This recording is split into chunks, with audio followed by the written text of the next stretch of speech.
Welcome back to Geeks Are Sexy. It is the Evil Genius Leadership Thanksgiving episode, one day late, talking about business in Las Vegas, entrepreneurship, and all things that make you successful here in Las Vegas.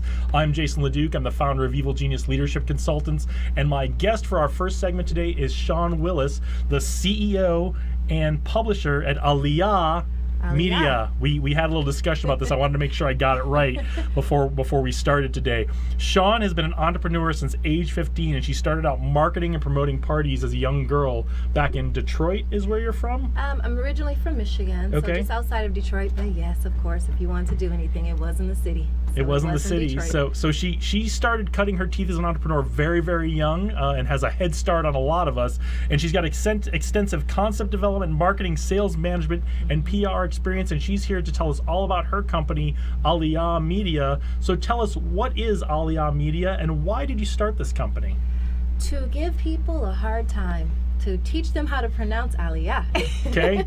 No, basically. You've got one. I got one. No, it's not that hard. I come from a sales and marketing background, and with the love of the industry of marketing and knowledge of marketing, it made a lot of sense to help the cause of Israel in the U.S., to actually show the connections and continue to show the connections between Israel and the U.S. with people, communities, and businesses. So I wanted to bring my professional skills into a brighter light, and we're also launching a full our branded publication, print and digital publication, at the beginning of the year. I know, and I can't wait to talk about the publication, all the great things that you're going to do with that. But for the rest of our audience, because I'm kind of a news and politics wonky, nerdy kind of guy, so I know what you're talking about when we talk about bringing the awareness of the connection between Israel and the United States and that really strong connection. Why don't you tell a little bit about us for our audience who may not be as aware as you and I are of that important relationship between Israel and the United States? Sure. Most people, when they think about Israel, they think about the political conflicts, they think about religious topics. Jewish and non-Jewish people tend to think, well, you know what, I should go to Israel because there is an obligation. They don't necessarily think about Israel as a regular place, a small country, a place that, I have a few days off, I should take a vacation and I want to go destination Israel. So looking at the reality and the facts and how much business and how many people are directly connected to Israel, it seems we always had a joke that Israel is not its best PR. Because most of the time when people hear about Israel, it's the bad news that's promoted. Yeah, very true. So you don't think about how much Israel has contributed to our everyday use, whether it's technology, water technology being one, and Nevada being one of the first places that uses the water technology developed in Israel. Also, the other things are some of our research and development processes, some of our food and wine. A lot of the business people that we have that have come into the U.S., who have set up offices or who have relocated from Israel to the U.S., have added so much value to our community. So those are the things that I think are important to showcase, highlight, talk about, to do productive and positive mindset shifts. Absolutely, and I got invited. I wasn't actually able to go, unfortunately, but I got invited to an event where a number of Israeli startup companies were pitching to investors right here in Las Vegas, maybe about 3 or 4 weeks ago, and I unfortunately wasn't able to go to that. But there is a huge business opportunity between the United States and Israel, and I don't want to put you on the spot because we didn't talk about it. But what are some of the numbers there? What is the population of Israel? If someone's looking at starting a business here in Las Vegas, especially if it's water technology or water conservation or something that we're really good at here in the desert of Nevada, what's the opportunity for someone to go work with businesses in Israel? There's great opportunity. So, Jason, I want to share this first. Okay. People think about they make a connection and they think first, okay, what do I have in common with only technology, or what do I have in common with only Israel? And in looking at a broader sense, they don't look at what do I have in common with the lifestyles. So a lifestyle is the first thing to think about. And with that, there's always opportunity for any individual and any business to find their proper fit, right?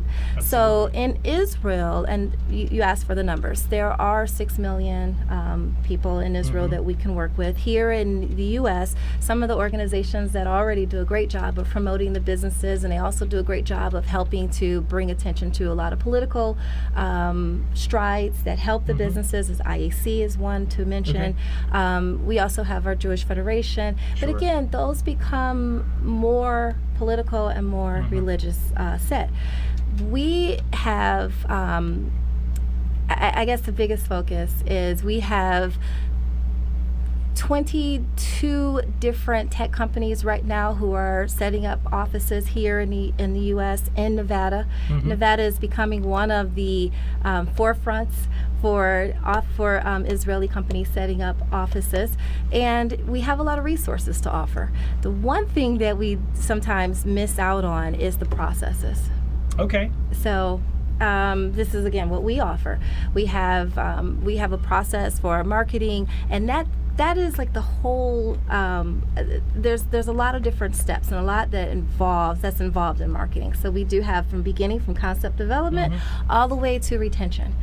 And what I mean by that is we do help companies come and communicate, to directly communicate their message and to continue to bring their products and their services to the user, directly to the users. Which is great, which I hope is what we're going to talk about next, is how does your publication that you're getting ready to launch fit into that whole continuum of things, that continuum of services that you offer to help those businesses out? Yeah.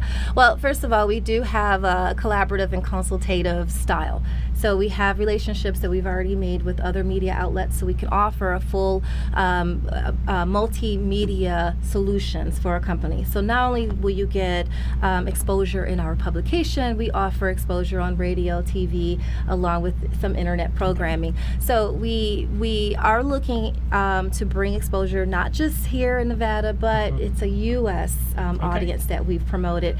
We've worked relationships with companies and individuals. We have freelancers in Israel. We have companies in Israel that we're working directly with. So it's not just a U.S.-based business reaching a certain market. We offer the perspective for all and collaboratively.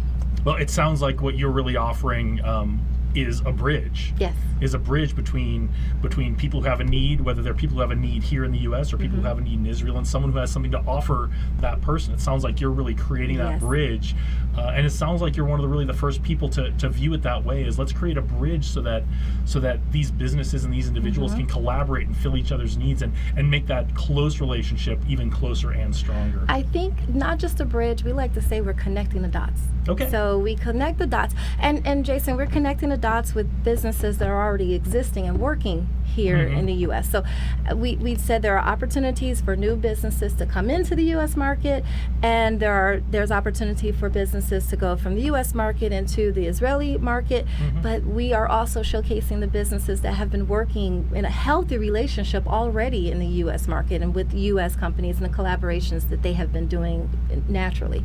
We spoke about water technology, and that is always one of the first things that comes to my mind because that is one of our main sources of life, if you will.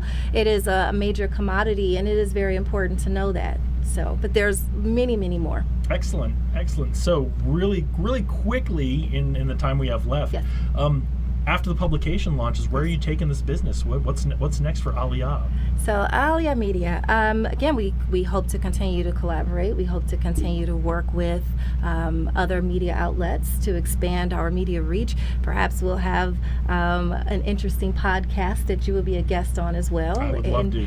I have an amazing team with different backgrounds and skills and insights. So we really make interesting conversations. And so far, all of our clients and the businesses and people that we work with tend to enjoy speaking with us and learning from us as well. I know I do, and I know your team is very near and dear to you, and you worked really hard to put that team together, and we'll have to have you back on sometime to talk about your team. But tell us where our audience, if they're interested in reaching out to you or reaching out to your company, how they can reach you. Sure, absolutely. Well, right now we are on every social media platform, so you can look for Aliyah Media, ALIYAH Media. You can also go to www.aliyahmedia.com, and if you like, you can give us a call as well. Thank you. The phone still works, right? You want to give them that phone number? still works. You can reach me directly. You can call 702-802-1045.